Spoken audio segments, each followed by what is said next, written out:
Jesus Christ, Declan! The concrete slab came down like God's own hammer, missing Declan Morrissey's skull by 3 inches. The dust cloud that followed tasted like chalk and betrayal, though he wouldn't understand the second flavor until later that evening. He rolled out from under the collapsed section of the Riverside Tunnel, hard hat cracked down the middle, emergency flashlight spinning circles of light across the debris. 23 years as a structural engineer for the city, and this was the closest he'd come to being buried alive. The irony wasn't lost on him. He'd signed off on this very tunnel's safety inspection just 6 months ago. Jesus Christ, Declan, Tommy Fitzpatrick's voice echoed from the entrance. You alive in there? Still breathing, Declan called back, brushing concrete dust from his jacket. His hands shook slightly, not from fear, but from the adrenaline rush of survival. At 48, he'd learned to recognize the difference. The drive home took longer than usual. Rain had started falling, turning the October evening into a mess of headlights and brake lights. Declan used the time to center himself, the way he always did after a close call. By the time he pulled into the driveway of his modest colonial on Maple Street, the shaking had stopped. The house looked warm and inviting, golden light spilling from the windows. Through the kitchen window, he could see his wife Camille moving around, preparing dinner. After 19 years of marriage, he still felt a small surge of gratitude seeing her there. She'd been working late shifts at the orthopedic hospital more often lately, and these quiet evenings together had become precious. There's the conquering hero, Camille said as he walked through the door. She was stirring something that smelled like beef stew, her auburn hair pulled back in a practical ponytail. At 45, she'd kept herself in excellent shape, a requirement, she always said, for 12-hour shifts on her feet. Conquering what? Declan hung his jacket on the hook by the door and loosened his tie. The infrastructure of our fine city, Eva called. She got the promotion at the marketing firm, senior account manager. Camille's smile was genuine, the kind that had made him fall for her in the first place. She's taking us out to dinner this weekend to celebrate. Their eldest daughter had been struggling to make it in Philadelphia's competitive marketing world.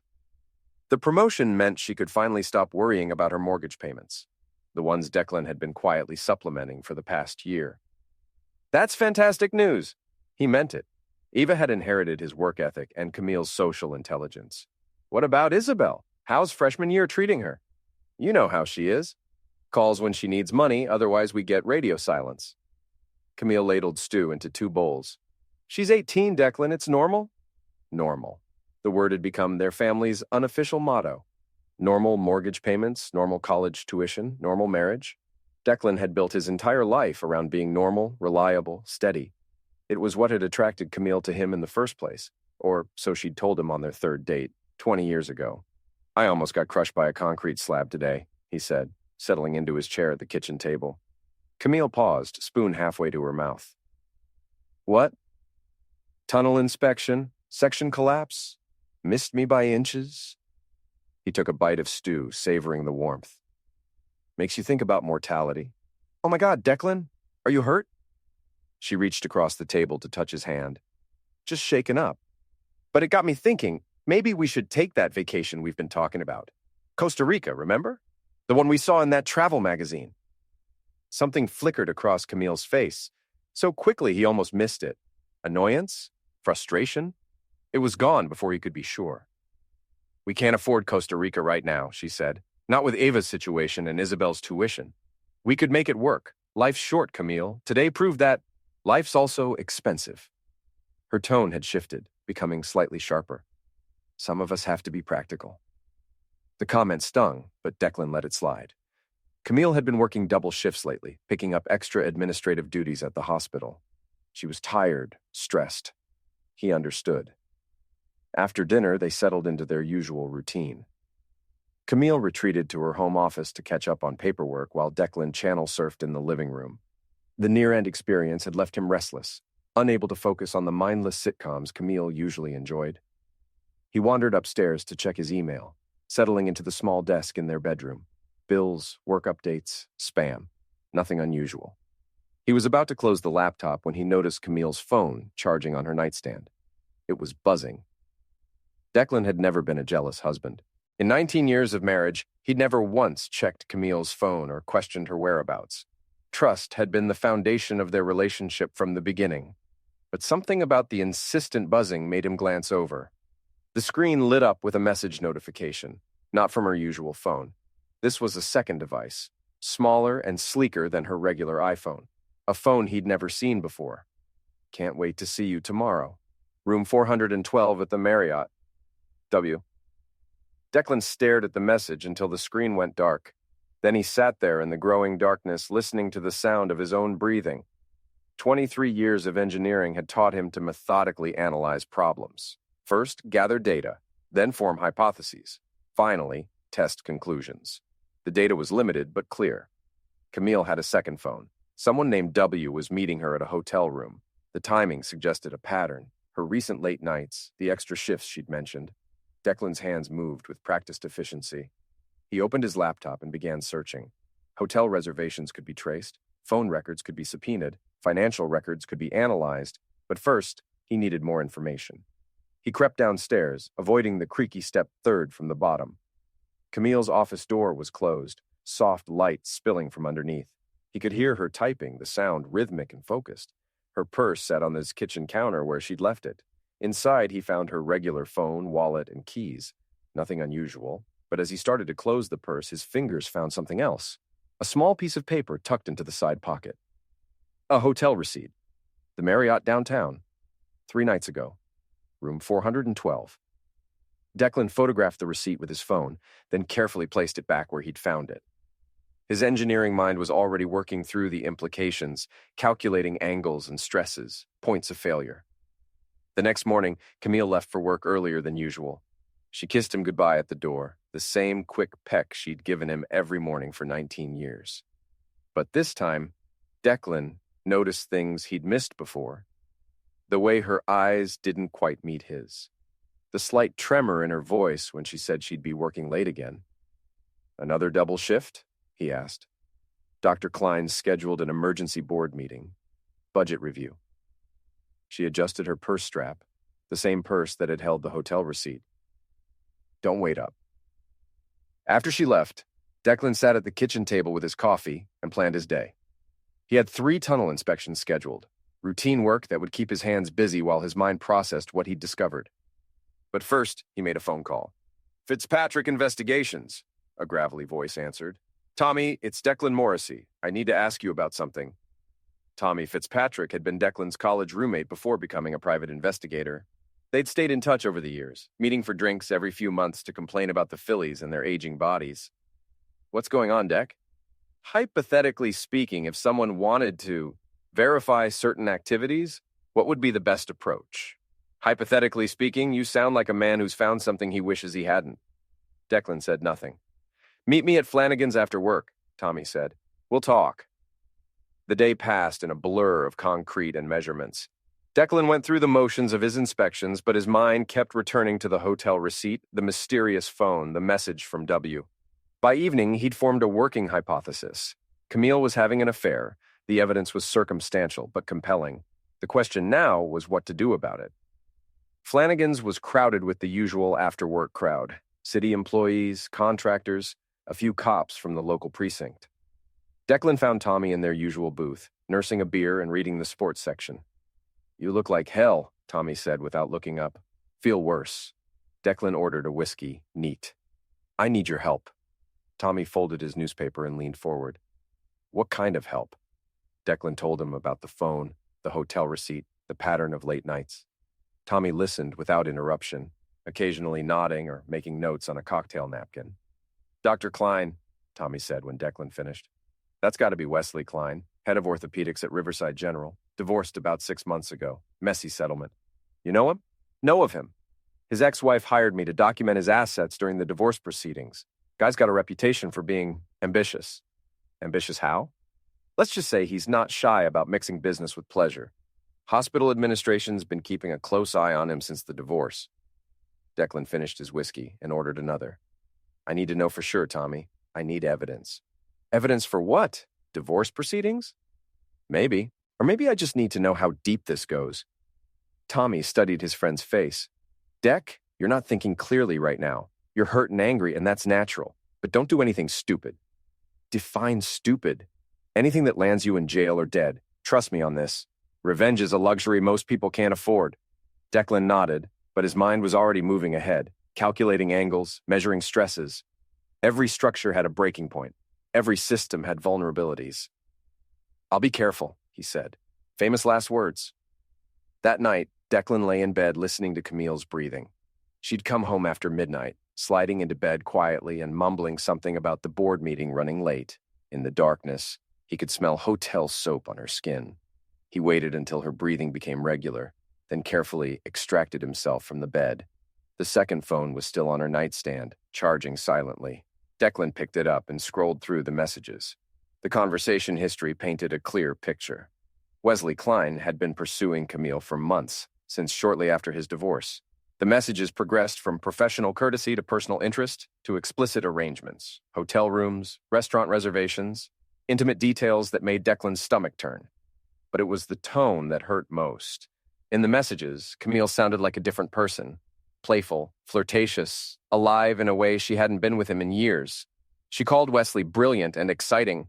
She complained about her boring home life and her predictable husband. Declan scrolled back through months of messages, documenting everything. Screenshots, timestamps, location data. His engineering mind cataloged it all with mechanical precision, even as his heart shattered. The most recent messages made his blood run cold. Wesley: "Your husband suspects?" Camille: "No, he's completely oblivious. Probably wouldn't notice if I moved out." Wesley: "Maybe it's time to make that happen." Camille: "Not yet. Need to secure the finances first. He's got everything tied up in joint accounts." Wesley: "I can help with that. I know people." Camille: "Let's discuss it tomorrow. Room 412. Declan set the phone down carefully and walked to the bathroom. He splashed cold water on his face and looked at himself in the mirror. The man staring back was a stranger, hollow-eyed, pale, aged years in a single day. His phone buzzed with a text from Tommy. "Found something. Meet me tomorrow at lunch. Flanagan's." Declan deleted the message and returned to bed. Camille stirred as he settled back under the covers. "You okay?" she murmured. "Fine," he whispered. "Just checking the time." She made a small sound of acknowledgement and rolled away from him. Within minutes, she was asleep again, leaving Declan alone with his thoughts and the weight of what he'd discovered. The next day crawled by with agonizing slowness. Declan went through his morning routine on autopilot: shower, coffee, kiss goodbye from his cheating wife.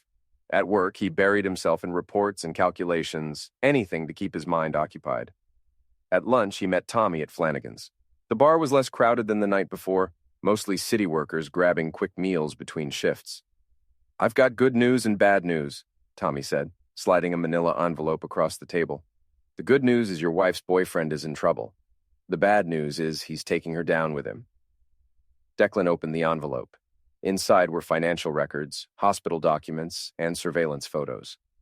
The pictures showed Camille and Wesley Klein entering and leaving the Marriott on multiple occasions over the past 3 months. "Hospital's been investigating Klein for Medicare fraud," Tommy explained, "falsifying surgery records, billing for procedures that never happened. They're building a case against him." "What does this have to do with Camille?" "She's been helping him. Hospital records show she's been accessing patient files she shouldn't have access to, backdating procedure authorizations. If they can prove she's been involved, she's looking at criminal charges." Declan stared at the photos. In one, Camille was laughing at something Wesley had said, her face bright with an expression Declan hadn't seen in years. In another, they were holding hands across a restaurant table, looking like any other couple in love. "How long have you known?" Tommy asked. 2 days. Since I found her second phone." "What are you going to do?" Declan closed the envelope and met his friend's eyes. "I'm going to protect myself." No, Tommy, listen to me. She's been planning to leave me. She's been stealing from the hospital. She's been lying to me for months, maybe years. And I'm supposed to what, pretend it never happened? I'm saying don't do anything that'll destroy your life too." "My life's already destroyed." Declan stood up, envelope in hand. "I'm just deciding what to build from the ashes." That afternoon, Declan visited his lawyer. James Morrison had handled the family's legal affairs for years: wills, real estate transactions, the occasional contract dispute. He was a steady, unflappable man who'd built his practice on discretion and thorough preparation. "I need to discuss divorce proceedings," Declan said without preamble. Morrison set down his coffee and reached for a legal pad. "I'm sorry to hear that, Declan." What are the grounds? Infidelity, fraud, take your pick. Declan laid out the evidence, the phone records, the hotel receipts, the hospital investigation. Morrison listened carefully, taking notes and asking pointed questions about dates, financial accounts, and potential asset disputes. This is serious, Morrison said when Declan finished. If your wife is involved in the Medicare fraud, she could be facing federal charges. That changes everything. How so? Criminal conviction affects spousal support, asset division, everything. But Declan, you need to be very careful about how you proceed. Any appearance of vigilante justice could backfire badly. I'm not looking for vigilante justice. I'm looking for actual justice. Morrison nodded slowly. I'll file the preliminary paperwork, but I want you to promise me something. Don't confront your wife directly. Don't do anything that could be construed as intimidation or maltreatment. Let the legal system work. Of course, Declan said, but as he left the lawyer's office, his mind was already working through other possibilities. That evening, Camille came home at her usual time, no mention of working late. She seemed relaxed, almost cheerful, as she prepared dinner and talked about her day. How was your meeting with the contractors? She asked, seasoning chicken for their dinner. Productive. We're moving forward with the Riverside project. That's the tunnel that collapsed? Different section. The whole system needs reinforcement. Camille nodded absently, but Declan could see her attention was elsewhere. She kept glancing at her phone, waiting for messages that never came. Wesley Klein was probably busy covering his tracks, preparing for the investigation that was closing in on him. Camille, Declan said carefully, is everything okay at work? You seem distracted lately. She looked up sharply. What do you mean? Just that you've been working so many extra hours. The board meetings, the administrative duties, it's a lot of pressure. It's fine, just busy. She turned back to the stove, but her shoulders were tense. Why do you ask? No reason, I worry about you, that's all. Well, don't. I can take care of myself. The edge in her voice was new, or maybe Declan was just hearing it clearly for the first time. How long had she been building walls between them? How long had she been planning her escape? After dinner, Camille retreated to her office again. Declan waited an hour, then quietly climbed the stairs to their bedroom. The second phone was there, as usual, but this time it was buzzing with multiple messages. Wesley was panicking. The hospital had called him in for a meeting tomorrow morning. He wanted to see Camille tonight, needed to discuss damage control. The messages were frantic, desperate. Camille's responses were calmer, but equally urgent. She would meet him at the usual place. They needed to get their story straight. Most importantly, they needed to figure out how to protect themselves.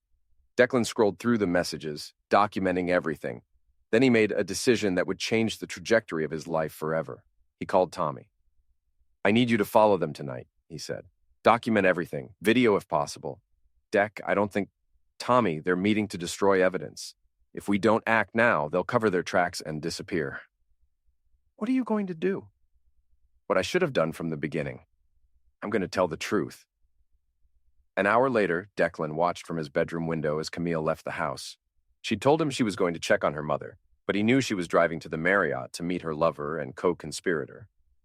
He waited 10 minutes, then made his first call. Hospital security? This is Declan Morrissey. I need to report suspected Medicare fraud involving Dr. Wesley Klein and nurse administrator Camille Morrissey. The security director listened carefully as Declan explained what he'd discovered. Financial irregularities, unauthorized access to patient records, systematic billing fraud. He had documentation, he said, evidence that could prove criminal activity. We'll need you to come in tomorrow morning, the director said. Bring everything you have. The second call was to the FBI's healthcare fraud tip line. A federal crime required federal investigation. Declan provided the same information, along with details about the conspiracy to destroy evidence. The third call was to Eva. Dad? What's wrong? It's almost midnight. I need you to come home, Eva. There's something important we need to discuss. Is Mom okay? Did something happen? Your mother is fine, but our family is about to face some challenges. I need you and your sister to understand what's happening before you hear it from someone else. You're scaring me, Dad. I'm sorry, sweetheart, but I promise you, everything I'm doing is to protect this family. Can you drive down tomorrow? Yes, I can be there by noon. Thank you. And Eva, I love you. I need you to remember that, no matter what happens next. The fourth call was to Isabel's dorm room. She was less receptive than her older sister, annoyed at being woken up and suspicious of the late-night family meeting. But she agreed to come home for the weekend. Declan's final call was to his mother. Martha Morrissey had been widowed for 5 years, living alone in the house where Declan had grown up. At 72, she was still sharp, still opinionated, still the moral center of the family's universe. "Declan, what's wrong?" "Mom, I need to tell you something about Camille." He explained everything, the affair, the fraud, the lies. Martha listened in silence, occasionally asking pointed questions that revealed how much she'd suspected over the years. "I never trusted her," Martha said when he finished. "Too smooth, too charming. Your father always said pretty words were like fresh paint. They covered up the rot underneath. I loved her, Mom. I still love her. Love isn't enough, son. Not when there's betrayal involved. What are you going to do?" "What Dad would have done. I'm going to fight for what's right." "Good. And Declan?" "Yes. Don't let her take the girls from you. They're going to be confused, angry. They might blame you for breaking up the family, but blood is thicker than water, and truth is stronger than lies." Declan hung up and sat in the dark kitchen, waiting for Camille to come home. Tommy had texted updates throughout the evening. Surveillance photos of Camille and Wesley entering the hotel. Timestamps that would be crucial evidence in the coming legal proceedings. Camille returned at 2 a.m., slipping into the house quietly and tiptoeing upstairs. She undressed in the bathroom and slid into bed, probably thinking Declan was asleep. "How's your mother?" he asked quietly. "What?" Camille went rigid beside him. "You said you were checking on your mother. How is she?" "Oh, she's fine. Just needed help with her computer." "At midnight?" "She's a night owl. You know that." Declan knew no such thing. Camille's mother went to bed at 9 o'clock every night and had for as long as he'd known her. But he didn't challenge the lie. There would be time for truth tomorrow. "Good night, Camille." "Good night." Neither of them slept much. The morning brought gray skies and the first frost of the season. Declan made coffee and toast, going through the motions of normalcy while his wife showered and dressed for work. "I might be late again tonight," she said, adjusting her hair in the hallway mirror. "The Klein situation is getting complicated." "I'm sure it is." Something in his tone made her look at him sharply. "What's that supposed to mean?" "Nothing. Just that workplace complications tend to get messy." She stared at him for a long moment, then grabbed her purse and keys. "I'll call you later." After she left, Declan drove to the hospital. The security director was waiting in his office, along with the hospital's chief legal counsel and an FBI agent who'd been assigned to the Medicare fraud investigation. "Mr. Morrissey," the FBI agent said, "we understand you have information about fraudulent billing practices." For the next 3 hours, Declan laid out everything he'd discovered: the unauthorized access to patient records, the falsified procedure codes, the systematic billing fraud that had been going on for months. He provided copies of the phone records, financial documents, and surveillance photos Tommy had taken. "This is substantial evidence," the legal counsel said. "We'll need to act quickly before they destroy any remaining documentation." "What happens now?" Declan asked. "We execute search warrants," the FBI agent said. "Computers, phones, financial records. We'll probably make arrests within the week." "What about my wife?" "That depends on the extent of her involvement. If she was just following orders, she might face disciplinary action. If she was an active participant in the fraud, she's looking at federal charges." Declan nodded and stood to leave. "There's something else you should know. They're meeting regularly to coordinate their activities. Hotel room 412 at the downtown Marriott. Tonight, probably around 8 o'clock. The FBI agent made a note. "We'll have surveillance in place."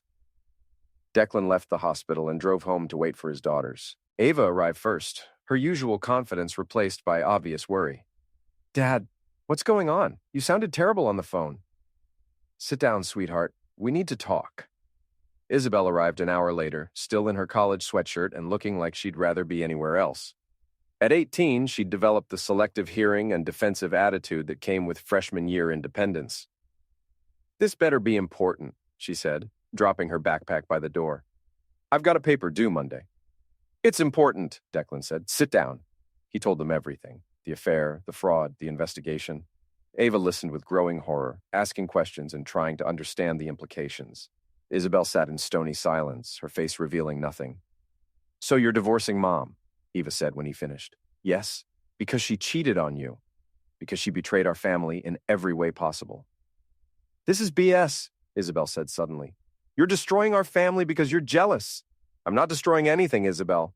Your mother did that when she chose to lie and steal and cheat. Maybe she wouldn't have cheated if you weren't so boring. The words hit Declan like a physical blow. Eva gasped, but Isabel continued, her voice gaining strength and cruelty. You think you're so noble, but you're just a coward. Mom deserves better than spending her life with someone who can't even afford to take her on vacation. Isabel, stop, Eva said. No, I won't stop. Dad, you're pathetic. You sit there with your spreadsheets and your boring job, and you wonder why Mom looked for excitement somewhere else. You drove her away. Declan felt something cold settle in his chest. I see. And now you're trying to destroy her career because you can't handle the fact that she found someone better than you. Someone better, Declan repeated. Someone who steals from sick people. You don't know what really happened. You're just making assumptions. I have evidence, Isabel. Documented proof. Then you're a sick person for spying on your own wife. Eva tried to intervene, but Isabel was on a roll, her 18-year-old righteousness and the college freshman confidence combining into something cruel and cutting. You know what, Dad? I'm glad Mom found someone who appreciates her. She's been miserable with you for years. We all saw it. We?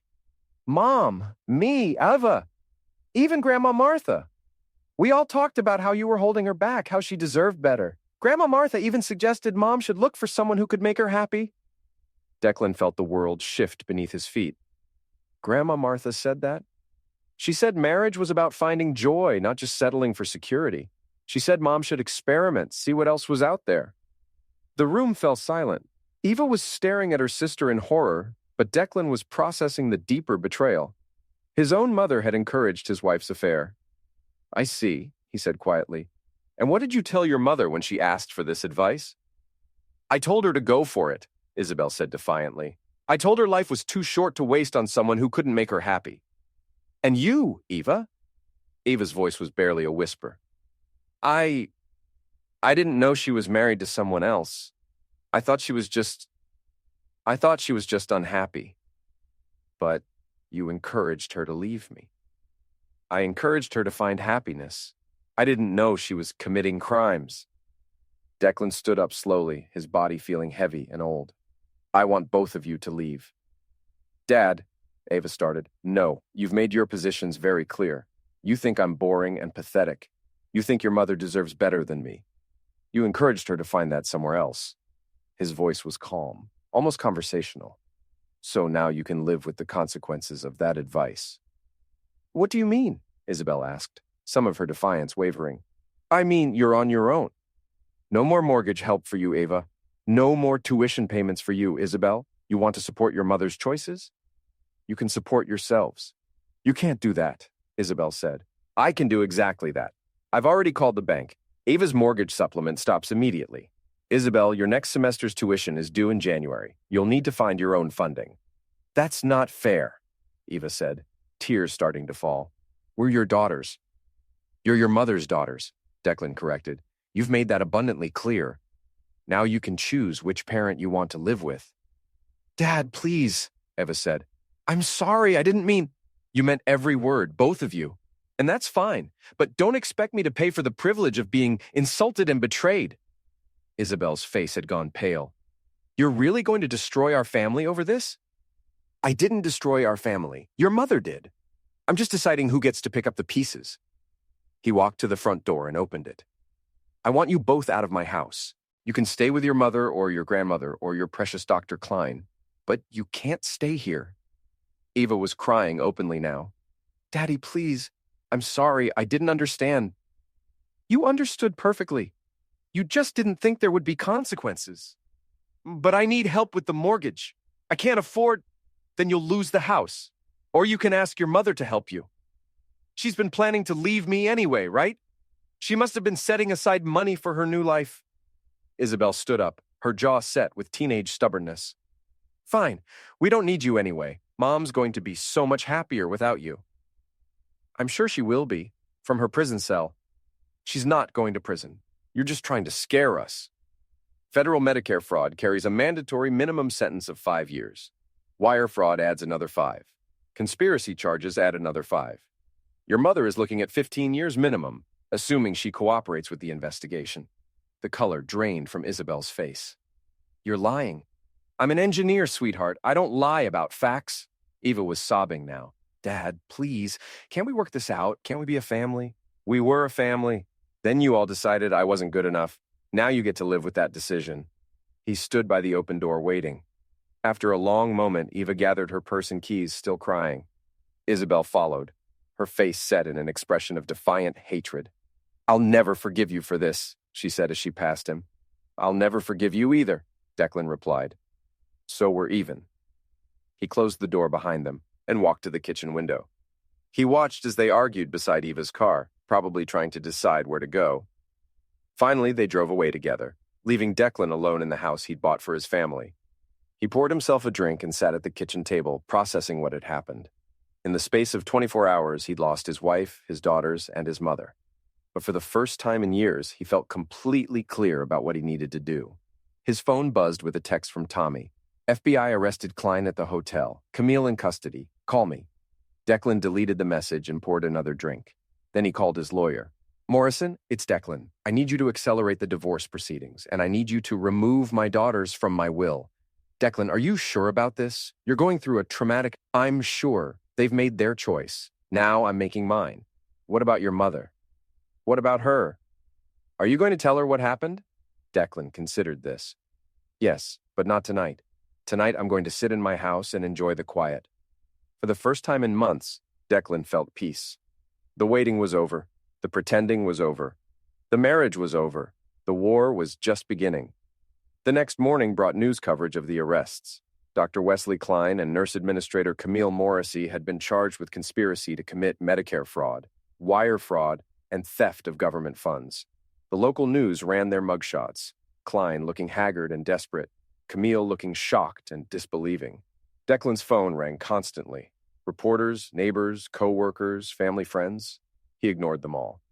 Instead, he drove to his mother's house. Martha Morrissey was waiting for him, having seen the news coverage. She opened the door before he could knock, her face grave and guilty. I heard, she said simply. Did you? Declan stepped inside, noting how small and frail his mother looked. Did you hear that your advice to my wife has resulted in federal charges? Martha closed the door and walked to her kitchen. I never told her to commit crimes. But you told her to find someone else. You told her to experiment. You encouraged her to betray her marriage vows. I told her to find happiness. At my expense.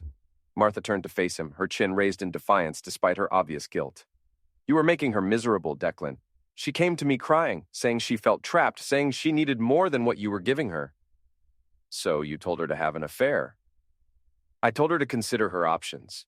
Marriage isn't a prison sentence. It's a commitment, a promise, something you and Dad taught me to honor. Your father and I had passion, Declan. We had fire, you and Camille had routine. The words cut deep because they contained a grain of truth. Declan had built his marriage on stability, reliability, trust. He'd thought those were virtues. So my daughters knew about this. They knew you were encouraging their mother to leave me. Martha's face crumpled slightly. They were worried about both of you. The girls love you, Declan. Funny way of showing it. They called me boring, pathetic, said Camille deserved better. They're young. They don't understand. They understand perfectly, just like you do. Declan moved toward the door. I want you to know that your advice has destroyed our family. Camille is facing 15 years in federal prison. Eva's going to lose her house. Isabel will have to drop out of college. And I'm filing for divorce. Declan, wait. No, Mom. I'm done waiting. I'm done being the steady, reliable, boring one. I'm done being taken for granted. What are you going to do? Declan paused at the door. I'm going to rebuild my life without any of you. He left his mother's house and drove to the courthouse. The divorce papers were ready for filing, along with restraining orders that would prevent Camille from accessing their joint accounts or returning to the house.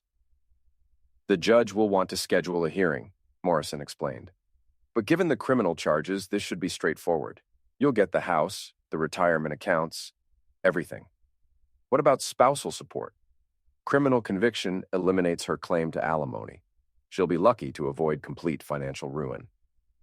Declan signed the papers and walked out into the crisp autumn air. His phone buzzed with another call from Ava. but he sent it to voicemail.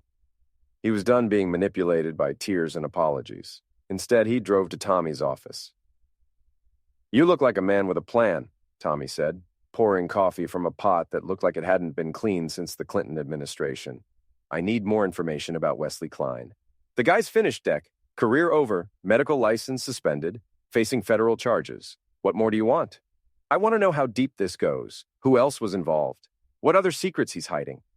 Tommy leaned back in his chair. "You want revenge? I want justice." "Same thing sometimes. Klein destroyed my marriage. He corrupted my wife. He stole from sick people. And he's probably going to plea bargain his way to a lighter sentence while Camille takes the fall." "What do you want me to find?" "Everything. His finances, his other relationships, his medical history, his family connections, everything that could be used against him. That's going to be expensive." "I can afford it." Declan pulled out his checkbook. "I've got 19 years of marriage savings and no family to spend it on." Tommy took the check and nodded. "I'll have a full report by the end of the week." Declan's phone rang as he left Tommy's office. This time, it was his lawyer. "Declan, we have a problem. Camille made bail. She's been released pending trial." "Where is she?" "We don't know. She's not allowed to contact you directly because of the restraining order, but she's legally free to move around the city." "What about the house?" "Still protected. She can't go within 500 feet of the property." Declan felt a cold satisfaction. Camille was discovering what it felt like to be homeless, cut off from her support system, facing an uncertain future. His phone buzzed with a text from an unknown number. "We need to talk." See. He deleted the message without responding. The next few days passed in a blur of legal meetings, financial arrangements, and paperwork. Declan moved through it all with mechanical precision, settling his affairs and preparing for the next phase of his life. He returned to work, ignoring the stares and whispered conversations of his co-workers. The story had made the local news and everyone knew about his wife's arrest. But Declan found he didn't care about their opinions or their pity. On Thursday morning, Tommy called with his report. "Klein's broke," Tommy said without preamble. "Divorce settlement wiped him out. Legal fees are destroying what's left. He's been borrowing money from some very unsavory people." "What kind of people?" "The kind who break legs when loans don't get repaid. Klein owes about $50,000 to a guy named Vincent Torino, small-time loan shark who operates out of South Philly." "Interesting." "Gets better. Klein's been selling prescription pills on the side. Oxycodone mostly, using his medical access to feed street dealers." "How long?" "At least 2 years, maybe longer." "Does Camille know about this?" "Hard to say, but some of the pill transactions were processed through the hospital's billing system. If she was helping with the Medicare fraud, she might have seen the prescription irregularities." Declan processed this information. Pill dealing carried much heavier penalties than fraud. If Klein was dealing, and if Camille knew about it, her legal situation was about to get much worse. "There's something else," Tommy said. "Klein's medical license. He's had 3 malpractice suits in the past 5 years. Hospital's been covering for him, settling out of court." "What kind of malpractice?" "Botched surgeries, mostly. One patient died from complications after Klein operated while allegedly intoxicated. Family got a big settlement. Klein got a slap on the wrist." Declan felt his anger crystallizing into something harder and more focused. Wesley Klein wasn't just a homewrecker and a thief. He was a butcher who'd been protected by the system. "I want copies of everything," Declan said. "What are you planning?" "I'm planning to make sure justice gets served." That evening, Declan sat in his empty house and made a series of phone calls. The first was to the DEA's prescription pill misuse hotline. He provided detailed information about Klein's pill-dealing operation, including dates, amounts, and the names of dealers he'd identified from Tommy's report. The second call was to the state medical board. He reported Klein's history of malpractice, the pattern of cover-ups, and the hospital's failure to discipline a dangerous doctor. The third call was to Vincent Torino's social club in South Philadelphia. "Yeah," a gravelly voice answered. "I have information about Dr. Wesley Klein." "Who is this?" "Someone who thinks Klein needs to face his responsibilities." There was a long pause. "What kind of information?" "The kind that might help you collect your money. Klein's hiding assets. I know where they are." "You wearing a wire?" "I'm a structural engineer, not a cop. I just want Klein to pay for what he's done." "Meet me tomorrow night. Tony's Bar on Passyunk, 9 o'clock. "How will I know you?" "I'll know you." The line went dead. Declan spent the rest of the evening planning his next moves. Klein was about to discover that destroying a family had consequences beyond legal proceedings. The next day brought more unwelcome news. Ava had called in sick to work and was apparently hiding out at a friend's apartment, unable to face her coworkers after the news coverage. Isabel had dropped out of her classes and was staying with Camille's sister in New Jersey. His daughters were suffering, and part of Declan felt guilty about that. But a larger part of him remembered their words, their casual cruelty, their assumption that he would always be there to clean up their messes. At 9 o'clock that evening, Declan walked into Tony's bar. It was a narrow, smoky place with cheap beer and expensive silence. Vincent Torino was exactly what Declan had expected. Short, thick, wearing a tracksuit that had seen better decades. "You the engineer?" Torino asked, gesturing to an empty chair. "That's me. What do you know about Klein?" Declan laid out Klein's financial situation, the divorce settlement, the hidden accounts, the property transfers designed to shield assets from creditors. Torino listened carefully, occasionally asking pointed questions that revealed a sharp understanding of money and leverage. "Why are you telling me this?" Torino asked when Declan finished. "Klein destroyed my family. I want him to face consequences." "Legal consequences ain't enough?" "Legal consequences don't cover pain and suffering." Torino smiled, showing teeth that had seen too many fights. "I like you, engineer. You got balls. Most people, they just whine to lawyers." "I'm not most people." "No, you ain't."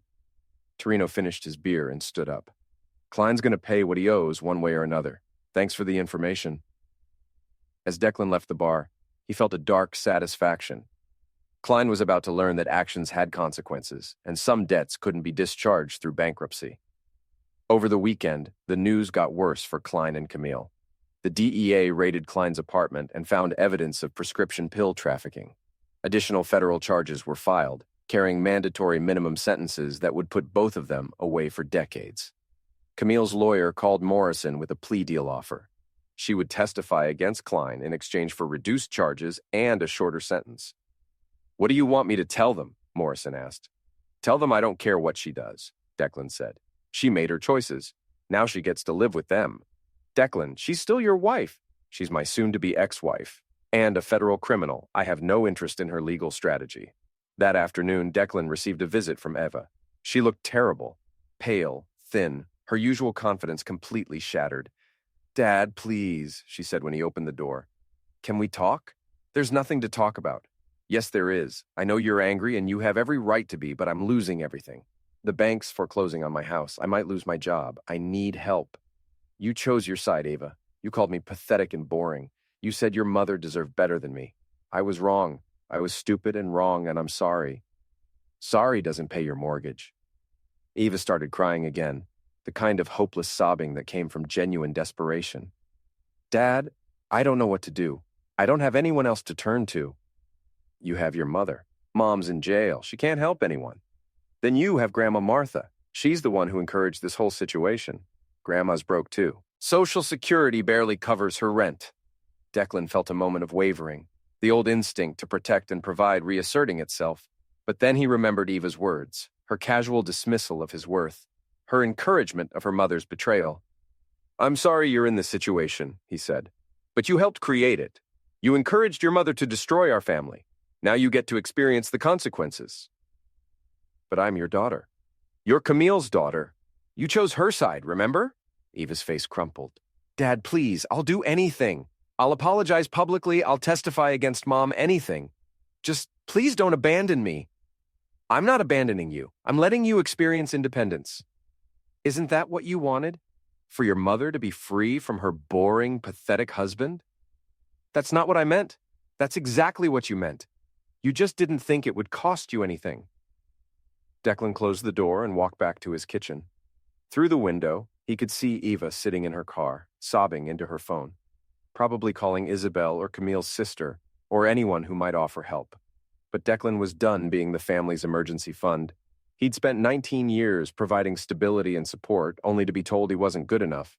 Now his wife and daughters were learning what life looked like without his steady, reliable, boring presence. His phone buzzed with a text from Tommy. Klein got knocked up in jail. Broken ribs, concussion. Word is Vincent's people got to him. Declan deleted the message and poured himself a drink. Justice was being served one way or another. The following week brought the preliminary hearing for Klein and Camille's case. Declan attended, sitting in the back of the courtroom and watching as his wife shuffled in wearing an orange jumpsuit and shackles. She looked older, smaller, defeated. When her eyes met his across the courtroom, he saw desperation and pleading. But Declan felt nothing except cold satisfaction. The prosecutor laid out the charges: Medicare fraud, wire fraud, prescription pill trafficking, conspiracy, money laundering. The evidence was overwhelming. Phone records, financial documents, surveillance footage, witness testimony. Klein's lawyer argued for reduced bail, citing his client's medical condition after the jail attack.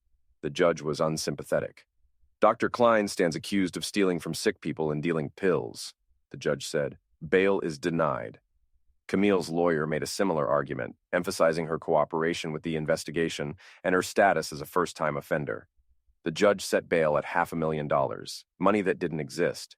As the defendants were led away, Camille turned to look at Declan one more time. Her mouth formed the word please, but he simply stared back with empty eyes. Outside the courthouse, reporters tried to interview him. Declan ignored their questions and walked to his car. The story was simple enough. Trusted professionals had betrayed their oaths and stolen from vulnerable people. There was nothing more to add. That evening, Ava called again. "Dad, I saw the news coverage. Mom looked terrible." "Your mother is a federal criminal awaiting trial. How did you expect her to look?" "She's still my mother and your wife." "She stopped being my wife the moment she decided to betray our marriage, and she stopped being your mother when she chose her own selfish desires over her family's welfare." "That's not fair." "Fair?" Declan's voice rose slightly. "Was it fair when she spent months lying to me? Was it fair when she stole from sick people? Was it fair when you told me I was pathetic and boring? I didn't mean... You meant every word, just like your mother meant every lie she told me, just like Grandma Martha meant every word of encouragement she gave to your mother's affair. We're your family." "No, Ava. You were my family. Now you're strangers who happen to share my last name." He hung up and blocked her number. The next few weeks passed quietly. Declan returned to his normal routine: work, home, solitary dinners, peaceful evenings without drama or lies. He discovered that he actually enjoyed the silence, the predictability, the absence of emotional manipulation. Tommy provided regular updates on Klein's situation. The doctor had been transferred to protective custody after a second attack, but his legal position was hopeless. The pill trafficking charges alone carried a 20-year minimum sentence. Camille's situation was slightly better. Her cooperation with the prosecution had earned her consideration for a reduced sentence, but she was still looking at 5 to 7 years in federal prison. More importantly for Declan, the divorce proceedings were moving smoothly. With Camille unable to contest the filing and facing criminal conviction, the court was prepared to grant Declan everything he'd asked for: the house, the savings, the retirement accounts, even Camille's car and personal property. In December, 3 months after the arrest, Declan received an unexpected visitor. Vincent Torino stood on his front porch, wearing the same tracksuit and the same carnivory smile. "Engineer," Torino said. "Got a minute? What do you want?" "To thank you. Klein paid up, with interest." "I don't know what you're talking about." "Course you don't. But hypothetically speaking, if someone had provided information that helped collect a debt, that someone might be entitled to a finder's fee." Torino handed Declan an envelope. Hypothetically, inside was $5,000 in cash.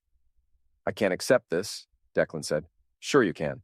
Think of it as compensation for services rendered, or a Christmas bonus, or whatever helps you sleep at night." Torino started to leave, then turned back. "You know, engineer, you got a talent for this kind of work. If you ever get tired of inspecting tunnels, give me a call." Declan closed the door and stared at the money. It represented everything he'd never wanted to become: vengeful, calculating, willing to use violence by proxy. But it also represented justice served when the legal system moved too slowly. He put the money in his safe and tried not to think about what it meant. Christmas arrived without celebration. Declan spent the day alone, reading and watching old movies. Eva and Isabel had sent cards, awkward, desperate attempts at reconciliation that went unanswered. His mother called, her voice thin and uncertain. "Declan, it's Christmas." "I'm aware. Are you coming for dinner?" "No." "Son, this has gone on long enough. We're family. We make mistakes, but we forgive each other." "Some mistakes can't be forgiven, Mom. Some betrayals are too deep." I never meant for any of this to happen. But you did mean to encourage my wife to have an affair. You did mean to undermine my marriage. You did mean to turn my daughters against me." Martha was crying now. I thought she was unhappy. I thought she needed more excitement in her life. She had excitement. She had love, security, loyalty, commitment. She had a family. But that wasn't enough for her, and it wasn't enough for you. What can I do to make this right? Nothing. Absolutely nothing. He hung up and turned off his phone. In January, the plea bargains were finalized. Klein pled guilty to all charges in exchange for a 25-year sentence. He would be eligible for parole in 15 years, assuming he survived that long in federal prison. Camille pled guilty to fraud and conspiracy charges in exchange for a 7-year sentence.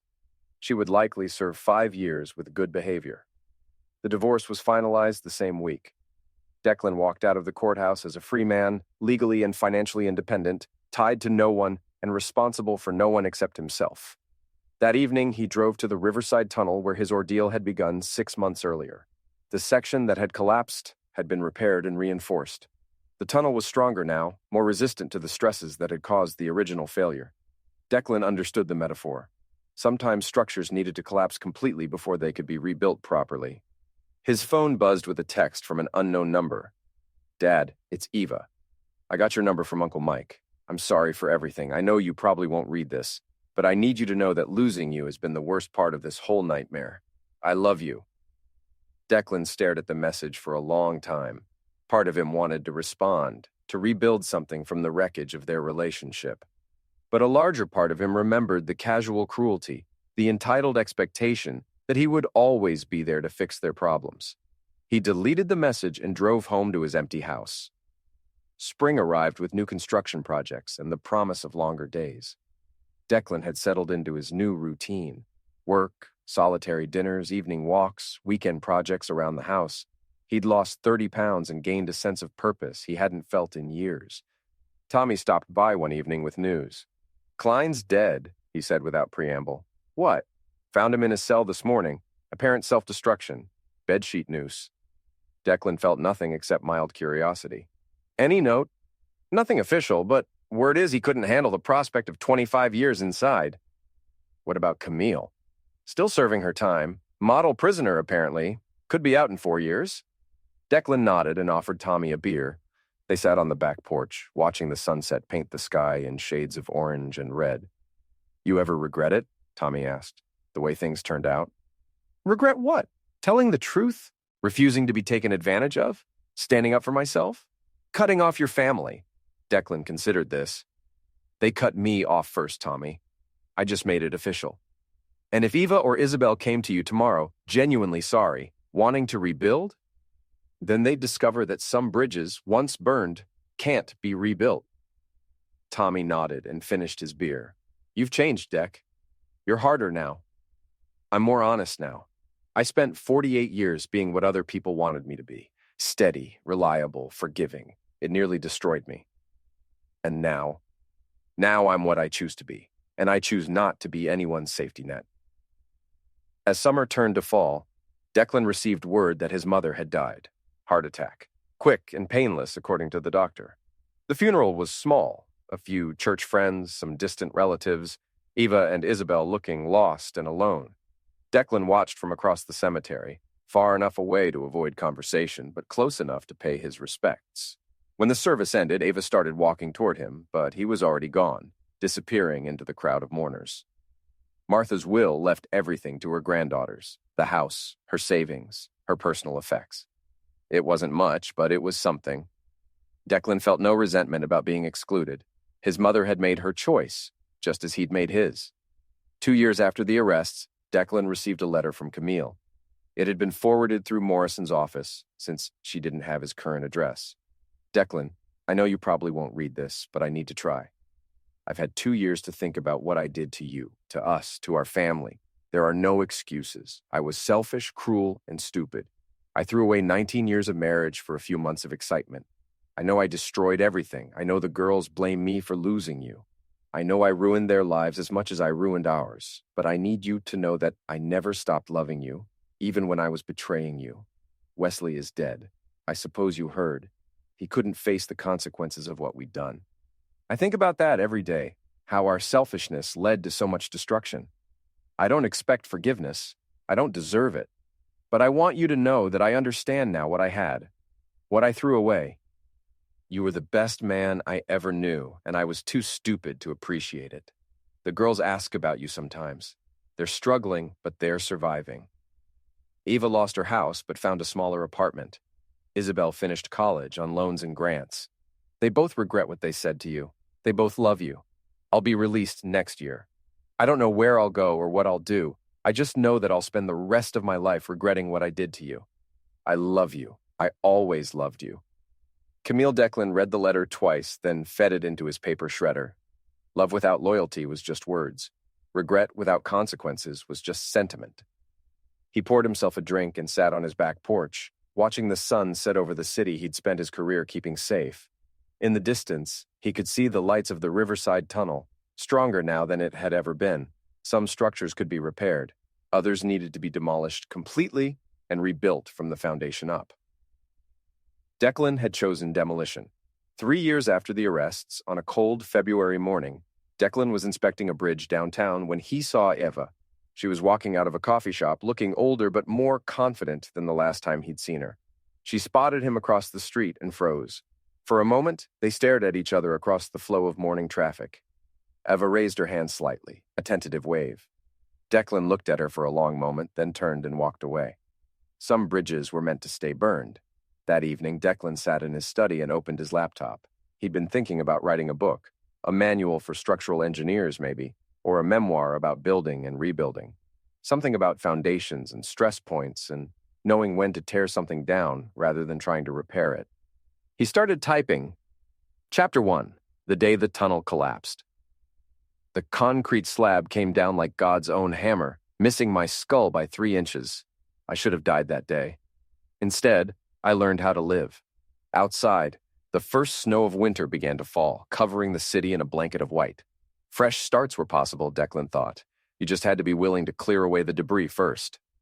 He wrote until dawn, alone in his house, free from the weight of other people's expectations and betrayals. For the first time in years, he felt genuinely happy. Some men were builders, others were destroyers. Declan Morrissey had learned to be both. The end.